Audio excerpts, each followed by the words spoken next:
ये विपक्ष का इशू नहीं है। ये मैं आपको बता दूं, मैं पटना टाउन का ही बात बता रहा हूँ। ये विपक्ष का इशू नहीं, ये आम जनता का इशू। वहीं से ये विपक्ष और पक्ष का नहीं, आम आदमी की समस्या है। अब करेक्ट। इसे सत्ता पक्ष क्यों इसको भाजपा का जो है किस चुनाव आयोग का प्रवक्ता बना हुआ है, उनके भी वोटर अफेक्टेड हैं। हम्म। आज हमारे पास 60% बीजेपी वोटर अपनी समस्याओं को लेके आ रहा है। मैं आपको इससे ज्यादा क्या बताऊं। आज पटना शहर के अंदर जो ग्रामीण 20 बरस से पटना रह रहे हैं, अपार्टमेंट में रह रहे हैं, बीजेपी को वोट करते हैं, वो हमारे यहाँ सबसे ज्यादा पहुंच रहे हैं। लेकिन ये बीजेपी के नेता समझने के जदयू के नहीं तैयार है। हेलो, नमस्ते, आदाब और सत श्री अकाल। मेरा नाम पूनम अग्रवाल है और एक्सप्लेन एक्स में आपका स्वागत है। अगर आपने चैनल अभी तक सब्सक्राइब नहीं किया है तो प्लीज कर लीजिए। बिहार इलेक्शन से रिलेटेड काफी बातचीत हो रही है, बिहार एसआईआर से रिलेटेड बात हो रही है। ड्राफ्ट रूल आने के बाद सबसे बड़ा सवाल जो खड़ा किया और हो रहा है, किया जा रहा है कि वो 65 लाख वोटर्स जिनका नाम हटाया गया है डिफरेंट रीजंस के कारण, आखिर वो लिस्ट या सूची कहाँ पर है? क्या वो ऑपोजिशन के लीडर्स के साथ, पार्टी के मेंबर्स के साथ शेयर किया गया है कि नहीं, और क्या वो लिस्ट सही तरीके से शेयर किया गया है कि नहीं, इस पर हम बात करेंगे। और मेरे साथ जुड़ रहे हैं शशि रंजन जी, जी पटना में है अभी, बिहार में, और ये पटना के वहां पर डीसीसी प्रेसिडेंट है, और बिहार के स्पोक्स पर्सन भी है। और शशि जी शुरू से बिहार के एसआईआर वाले मुद्दे पे काम करते हुए आ रहे हैं। इनफैक्ट उन्होंने कई बार बात बताया है कि क्या क्या रूट होल्स है इस पर्टिकुलर एसआईआर को कंडक्ट करने में। Thank you so much Shashi ji join करने के लिए। जी। पहला मेरा सवाल यही है, और मैं थोड़ा सा रिक्वेस्ट करूंगी आसपास अगर आपके कोई बात कर रहा है तो उन्हें शांत होने बोल दीजिए प्लीज। पहला सवाल मेरा आपसे यही है कि आप लोग के साथ 65 लाख वोटर्स का जो डेटा शेयर किया है वो किस तरह से किया गया और क्या है उस डेटा में? 65 लाख वोटर्स जिनको हमको शेयर किया गया है, वो इस प्रकार से दिया गया है। हर पार्टी के रिप्रेजेंटेटिव को जिलावार बूथ वाइज दिया गया है, लेकिन उसमें कहीं से ये डिटेल नहीं है कि वो वोटर आखिर हटाए क्यों गया, वो डेथ है, वो बाहर है, और जितने कम समय में ये प्रक्रियाओं को फॉलो किया गया, वो सबसे बड़ा बिहार के लिए इशू है। क्योंकि हम जैसा कि जानते हैं, 2 से 2.5 करोड़ युवा, जो 20 से 40 वर्ष के युवा जो जो यहाँ से बाहर रहते हैं, जिसे अप्रवासी बिहारी हम कहते हैं, उनका आखिर ये फॉर्म किसने बीएलओ से भर के दिया। और बहुत से त्रुटियां ये है कि बीएलओ जो है, जो फॉर्म दिए गए और उनसे पेपर में दिया गया कि आपको विभिन्न कागजातों की जरूरत नहीं है, आप बीएलओ से संपर्क करके भरें। उसके अगले दिन इलेक्शन कमीशन अपना फिर अपने ट्विटर के माध्यम से डायरेक्शन चेंज कर रहा है। पेपर में कुछ आ रहा है, अपने ट्विटर से कुछ दे रहे हैं। वो कंफ्यूजन फर्स्ट स्टेज का था। उसके बाद भी उसे दूर नहीं किया गया। कुछ बीएलओ को सस्पेंड किए गए। कुछ बीएलओ की क्या स्थिति हुई बिहार में, बहुत ने नौकरी छोड़ने का भी दबाव बनाया। दबाव में लोगों से काम किया गया। लेकिन मेरा ये कहना है कि 7 करोड़ 80 लाख वोटर्स के लिए क्या एक महीने जो है एसआईआर काफी है? जितने वर्कफोर्स हैं, जो सरकारी तंत्र लगाए गए, क्या वो 7 करोड़ 80 लाख वोटर्स का वेरीफाई कर लिए होंगे एक महीना में? ये सबसे बड़ा आश्चर्यजनक क्वेश्चन है। इलेक्शन कमीशन बिहार में करना क्या चाह रहे हैं, ये किस तरह का गोल अचीव करना चाह रहे हैं? पब्लिक पूरी तरह कंफ्यूज है। पब्लिक, आज भी मैं डीएम ऑफिस गया था सुबह 11 बजे, जब बात हो रही थी हमारी कुछ लोगों से। मैं बीएलओ ऑफिस भी गया था, बीएलओ लोग पेपर भी जमा करने गए थे। तो आज भी वास्तविकता ये है कि जिनका 1 अगस्त का वोटर लिस्ट में नाम है, उनका अगर आप ऐप पर जाके वो अपना आप ईपिक नंबर डाल रहे हैं, तो लगभग मैक्सिमम लोग को कहा जा रहा है कि अपने दस्तावेज डॉक्यूमेंट्स को लेके बीएलओ से संपर्क करें। तो क्या डॉक्यूमेंट्स के अभाव में 1 सितंबर तक वो न जमा कर पाए तो उनका भी नाम कटेगा? तो ये मतलब क्या बिल्कुल वो कोई ये डायरेक्ट। ये क्या वो लोग से भी डॉक्यूमेंट्स मांग रहे हैं जिनका नाम 2003 के लिस्ट में था? उनसे भी डॉक्यूमेंट्स मांगा जा रहा है?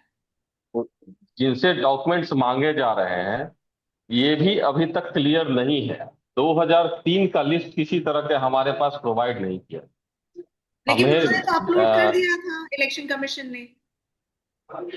इलेक्शन कमीशन जो लोड किया है वो वोटर लिस्ट का फोटो नहीं था, सिर्फ ईपिक नंबर नाम है उसमें। जो लिस्ट दिए गए हैं हाँ, फोटो उसमें नहीं है। फोटो नहीं है, उसमें सिर्फ नाम, ईपिक नंबर है और हल्का फुल्का डिटेल्स है। तो उससे तो ये भी कंफ्यूजन एक है। बहुत बड़ी त्रुटि है। क्यों कंफ्यूजन किस हाँ, बात बहुत की? बड़ा कंफ्यूजन है। Epic number. कंफ्यूजन इसलिए है कि आप एपिक नंबर के साथ अगर फोटो नहीं है, एज अ BLA 2, हम एज अ पॉलिटिकल रिप्रेजेंटेटिव अपने मोहल्ले में, फोटो अगर नहीं है तो मैं कैसे मैच करूंगा ये आदमी मेरे मोहल्ले का है कि नहीं है। ईपिक नंबर नाम से कहाँ से ये क्लियर हो रहा है? उसके बाद बहुत से इस बार के लिस्ट में मकान संख्या इन्होंने नया ऐड किया है। ये मकान संख्या से भी, हाउस नंबर से बहुत चीज बड़ा कंफ्यूजन डेवलप हो गया है, क्योंकि मकान संख्या कहीं किसी मोहल्ले में है नहीं। तो हम्म। बहुत सारे कंफ्यूजन कन्फिगर आउट हो गया है। अब ये कैसे सॉर्ट आउट करता है चुनाव आयोग, ये देखने का विषय है। अब आते हैं वो 65 लाख लोगों के ऊपर जिससे मैंने शुरू किया, क्योंकि वो बहुत बड़ा सवाल है। ये 65 लाख लोगों का तो एक तरह से इनका ड्राफ्ट रोल में नाम नहीं आया, तो ये तो अब इनका नाम आ भी नहीं सकता अनटिल ये फ्रेश अप्लाई करे। तो आपने एक डेटा मुझसे जो शेयर किया है, ये पर्टिकुलर कॉन्स्टिट्युएंसी दीघा का है, असेंबली कॉन्स्टिट्युएंसी जी कॉन्स्टिट्युएंसी, और इसमें मैं दिखा दे रही हूँ ये लिस्ट में। आपने ये हेडलाइन जो कह रहा है कि whose enumeration form is not submitted and his name is not in the draft, यानी कि जिनका नाम ड्राफ्ट रोल में साहब, नहीं है। अब इसमें इन्होंने इस नहीं। नहीं है। अब इस लिस्ट में जो इलेक्शन कमीशन ने आप लोगों के साथ शेयर किया है, नाम, relationship type, relatives name, age, gender, old part number, old part secret, यही तीन चार पांच सेक्शंस दिए। इसमें रीजन नहीं बताया कि उस पर्टिकुलर इंसान का, फॉर एग्जाम्पल अजीत कुमार यहाँ पे पहला नाम है, अजीत कुमार का नाम जी क्यों हटाया गया, ये रीजन स्पेसिफाई नहीं कर रहा है ये लिस्ट, या कि वो मर गए हैं, कि वो शिफ्ट कर गए हैं, कि उनका दो कॉन्स्टिट्युएंसीज में नाम है। तो ये जो लिस्ट 65 लाख वोटर्स का है, इससे सबसे बड़ा प्रॉब्लम क्या खड़ा हो रहा है? क्या आप लोग किसी तरह से इससे वेरीफाई कर पाएंगे कि नहीं कर जो ये लिस्ट दिए, इससे हम कैसे वेरीफाई करता है? क्योंकि ना इसमें फोटो है, ना उनका डिटेल्स है, ये सिर्फ ईपिक नंबर दे रहे हैं। तो पाएंगे? सोचने वाली बात ये है, सबसे बड़ा इश्यू ये है। मान लीजिए दीघा, मैं आपको पटना टाउन का ही से बात बताता हूँ। पटना टाउन में, पटना नगर निगम में 75 वार्ड है। इस 75 वार्ड में पटना टाउन का 4 विधानसभा, जिसमें एक दीघा विधानसभा है, जहां का एक नंबर आपको रोल नंबर दिया है, ड्राफ्ट रोल नंबर, जिसमें नाम 110 हटाए गए। अब मैं ये सूची मैंने आपको दिया है, एक बूथ पर 110 नाम हटा गए हैं। एक बूथ की मैं बात बता रहा हूं। अब ये किस कारण से हटाए गए, ये यहाँ के बासिंदा है कि नहीं, इनका नाम जोड़ा किसने?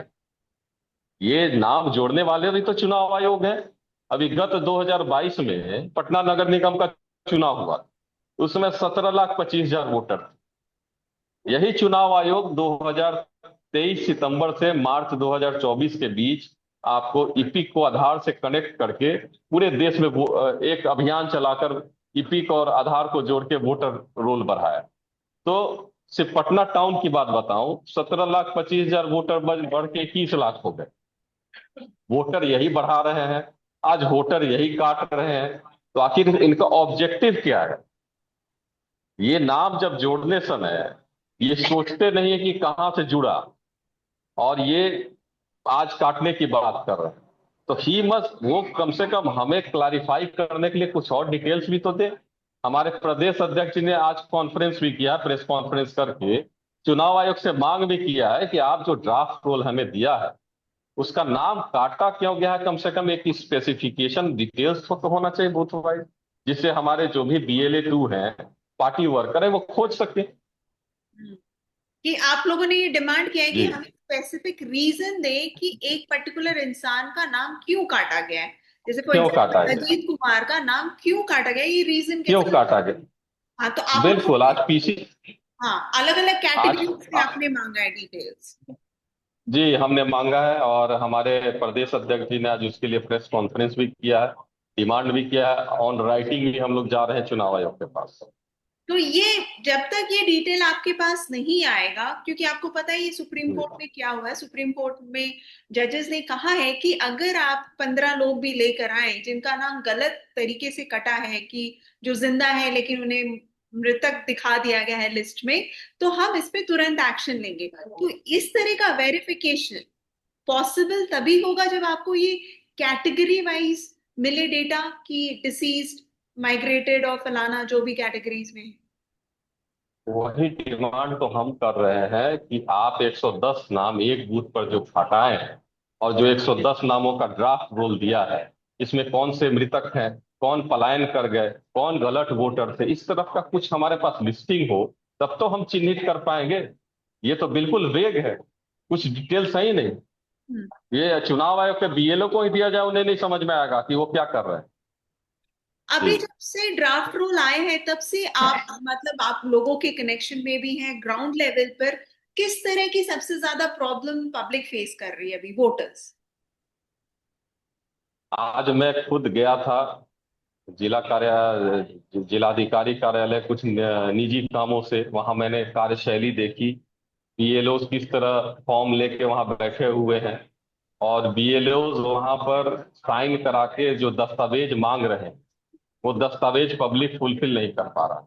उनकी नाराजगी भी वहां मैं देखा।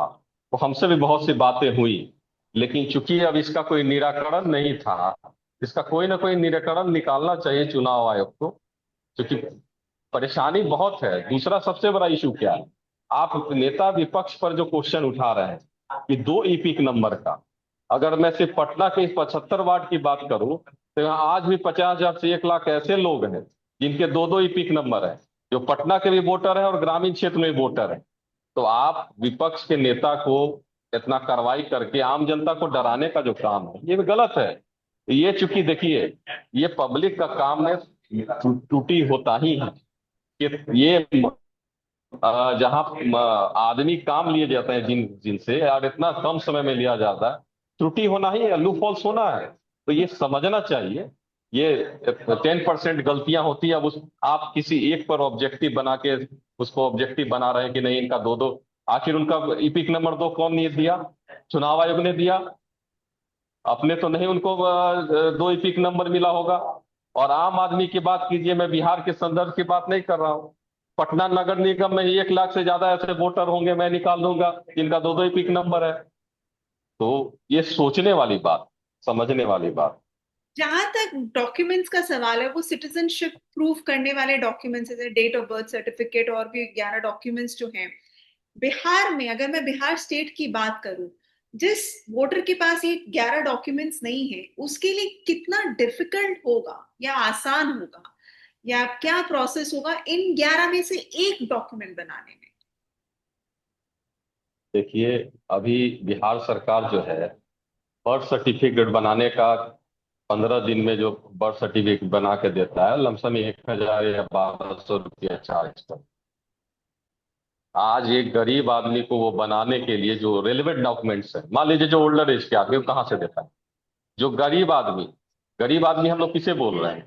जो पीडीएस दुकान से सामान ले रहे हैं, आज वो किसी किनारे बसे हुए हैं, मान लीजिए किसी स्लम बस की है, आज उसकी शिफ्टिंग हो गई, आज यहाँ से फिर कहीं और शिफ्ट कर रहे हैं, तो उसका क्या रिकॉग्निशन है? उसकी उसका मतलब उसका कैसे रिकॉग्निशन हो? वो किस तरह का पेपर दे पाएंगे? उनके पास तो कोई पेपर नहीं है। लेकिन हमारे संविधान जिसमें बना था, हम भी अपने इतिहास की बात करें तो संविधान में हमने इस जनतंत्र में हर देश के नागरिक को मतदाता बताया था। ये जो आज ये कार्यक्रम कराया जा रहे हैं चुनाव आयोग के द्वारा, ये गृह विभाग का एनआरसी और सीए से रिलेटेड डॉक्यूमेंट्स की बात कर रहे हैं। ये हमारे जो रेलेवेंट डॉक्यूमेंट्स पहले रहे हैं, चाहे आपको राशन कार्ड हो, इपिक कार्ड हो, आधार कार्ड हो, इसी पर पूरा देश चल रहा है। आधार कार्ड पर आप पीडीएस में सारे 80 करोड़ लोगों को योजना दे रहे हैं, लाभान्वित कर रहे हैं, और आज इसको मानने से इनकार कर रहे हैं। तो ये दोहरी नीति चुनाव आयोग को बिल्कुल राजनीति से प्रेरित समझ में आ रहा है हमें तो। वैसे शशि जी, बात सिर्फ पैसे की नहीं, मैं तो यहाँ कहूंगी किसी भी सरकारी कागज को निकालना या बनवाना एक चैलेंज है। आपके पास पैसे हो जी, तब भी कई बार आपके लिए नहीं बन प्रोसेस पाएगा। इतना लंबा चौड़ा होता है कि 1 या 1.5 साल दूसरा जाना ही मुश्किल होगा।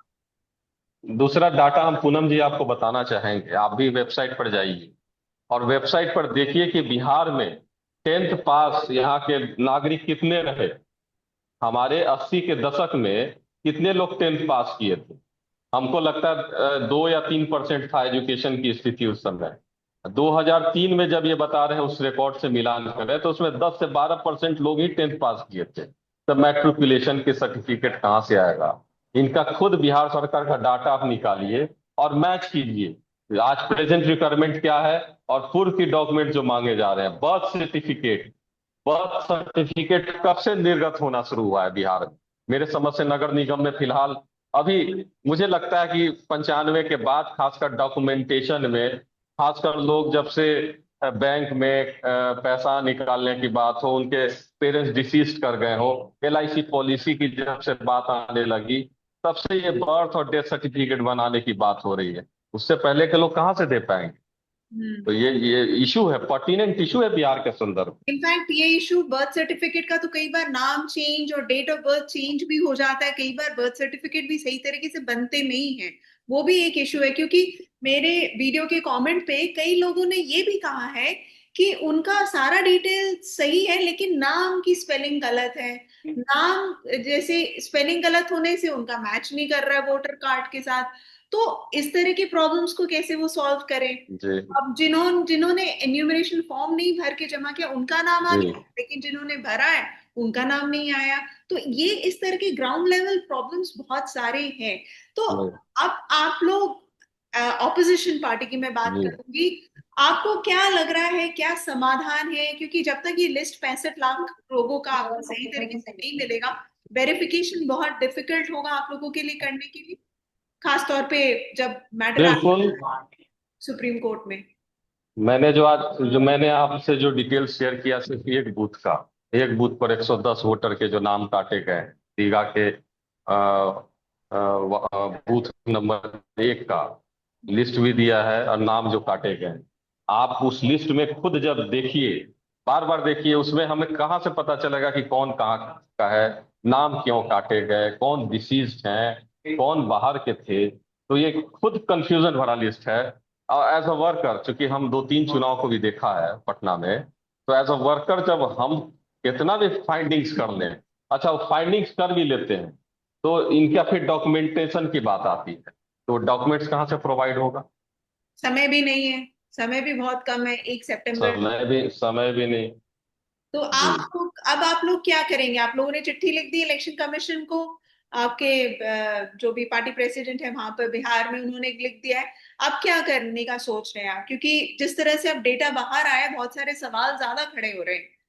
तो आप लोग। सवाल खड़े भी हो रहे हैं। कुछ दिन के बाद हम सरकारी ऑफिस के समस्याओं का वीडियो भी निर्गत करूंगा। कितने लोग परेशानी झेल रहे हैं, कितने लोग अपने बेचारे दिन भर का काम धंधा छोड़ के ऑफिस में बैठे पड़े हैं। तो समस्या और क्या स्थिति है आज बारिश का, बिहार में बाढ़ का। आप पटना टाउन की बात करें तो ये स्थिति है।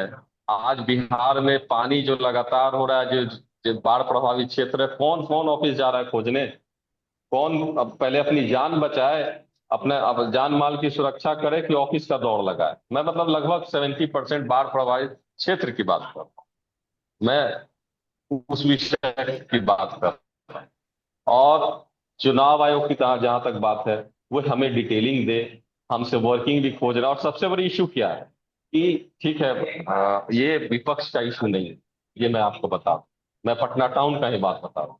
ये विपक्ष का इशू नहीं, ये आम जनता का इशू। शुरू से पब्लिक से जुड़े रह गए, तो ये समस्या कहीं से, ये विपक्ष और पक्ष का नहीं, आम आदमी की समस्या है।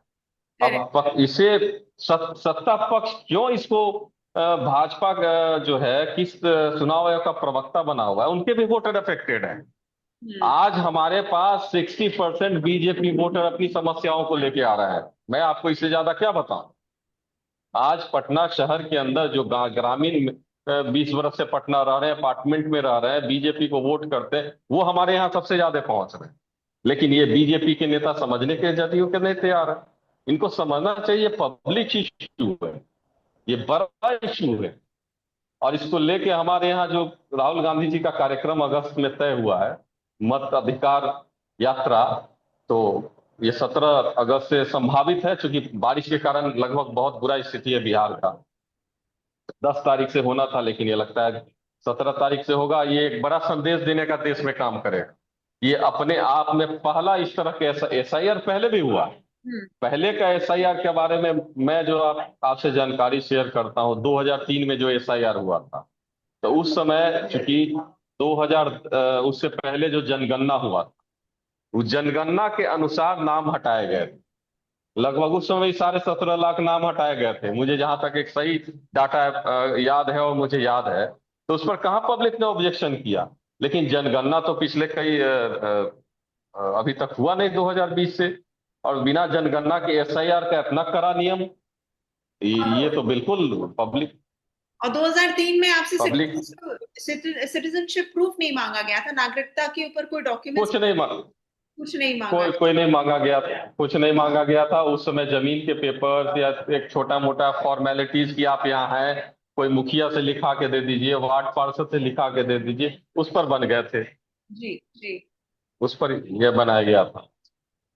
आपने एकदम सही कहा शशि जी कि ये मुद्दा पार्टी का नहीं है, पॉलिटिकल पार्टीज का नहीं है, रूलिंग हो चाहे ऑपोजिशन, ये मुद्दा वोटर्स का है और हमारे डेमोक्रेसी का है। क्योंकि हमारा वोटिंग राइट हम सबके पास है, और हमारी डेमोक्रेसी तभी बच के रह सकती है अगर जनता को वोट करने के हक को ना कॉम्प्रोमाइज किया जाए।